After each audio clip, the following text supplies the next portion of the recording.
how do we tell our friends that, look, we don't do these things anymore?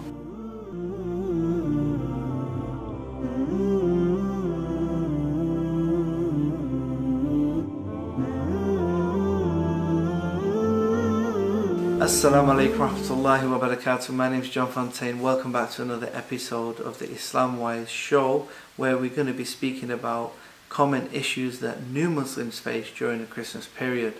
Now, my name is John Fontain. I've been a Muslim now for nearly 8 years, and so I just wanted to share some experiences, that not only I've had but other experiences I've seen from new Muslims as well.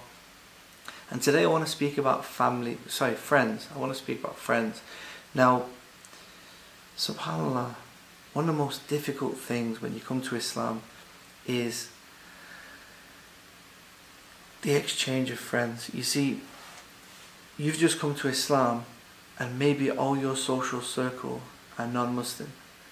Maybe your best friend or your group of friends, your circle of friends, they're not Muslim. They've not accepted Islam yet. And they're still, they go to the nightclub at weekend, they go to the bar, they maybe take drugs, smoke weed, drink alcohol, you name it. Whatever they're doing, things that you no longer want to be a part of.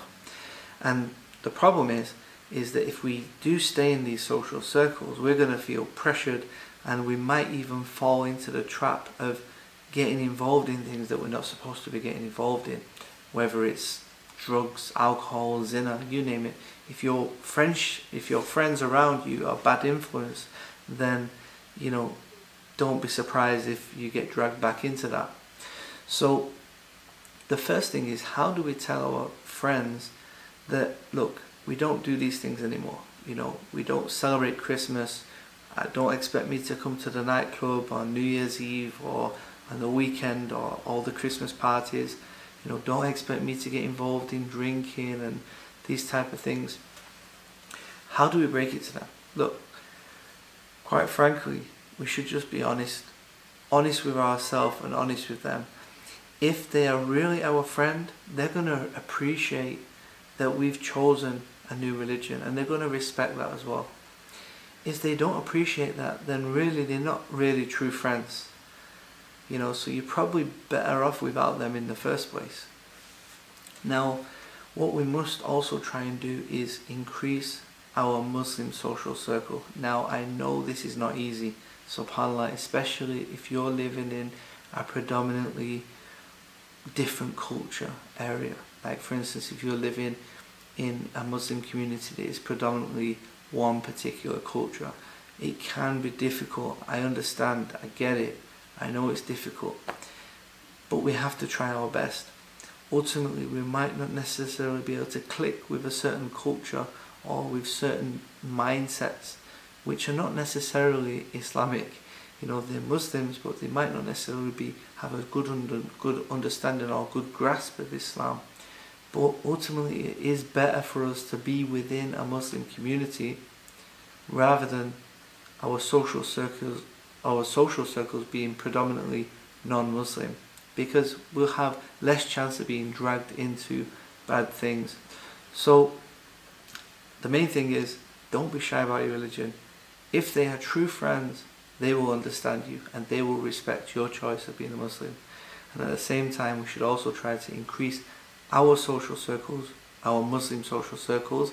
And this is also some advice to people who are born into Islam and people who have been practicing for a long time, that it is your responsibility to take care of the new Muslim, to bring them into the community, introduce them to people, exchange numbers, invite them out for food, invite them out, go and do something what's halal, walk in a park, do whatever you want, but just get away from, you have to replace the time that you would have spent doing haram and other things.